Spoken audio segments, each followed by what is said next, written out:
ఇంట్లో కూరగాయలు ఏమీ లేనప్పుడు ఇలా వెల్లుల్లి ఉల్లితో సూపర్గా లంచ్ బాక్స్ రెసిపీ చేసుకోవచ్చండి. ముందుగా ఒక 15 వరకు వెల్లుల్లిపాయని కచ్చా పచ్చ దంచి పక్కన పెట్టేసుకోండి. తర్వాత వేడి అన్నమైనా సరే, మిగిలిపోయిన అన్నమైనా సరే ఇలా వెడల్పుగా ఉన్న పాత్రలో ఉప్పేసి రుచికి సరిపడినంత ఉప్పు, కొద్దిగా కారము, కొద్దిగా ధనియాల పొడి వేసి పక్కన పెట్టుకోండి. ఇప్పుడు స్టవ్ ఆన్ చేసి కడాయి పెట్టుకొని కొద్దిగా ఆయిల్ వేసుకొని కొన్ని పల్లీలు, కొన్ని జీడిపప్పు వేసి ఫ్రై చేసి పక్కన పెట్టుకోండి. జీడిపప్పు ఉంటే వేసుకోండి, లేకుంటే మీ ఇష్టం.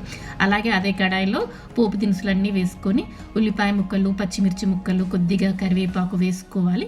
మనం కచ్చా పచ్చా దంచి పెట్టుకున్న వెల్లుల్లి ముద్దను కూడా అందులో వేసేసుకొని ఇవన్నీ బాగా వేగేదాకా వేయించుకోవాలి. ఒక పావు టీ స్పూన్ పసుపు కూడా వేసుకొని బాగా వేయించుకోవాలి. తర్వాత మనం ఉప్పు కారాలు పట్టించిన అన్నాన్ని అందులో వేసేసుకొని వేయించి పెట్టుకున్న పల్లీలు, జీడిపప్పును కూడా వేసుకొని మూత పెట్టి ఒక 10 మినిట్స్ మీడియం ఫ్లేమ్లో మగ్గించండి.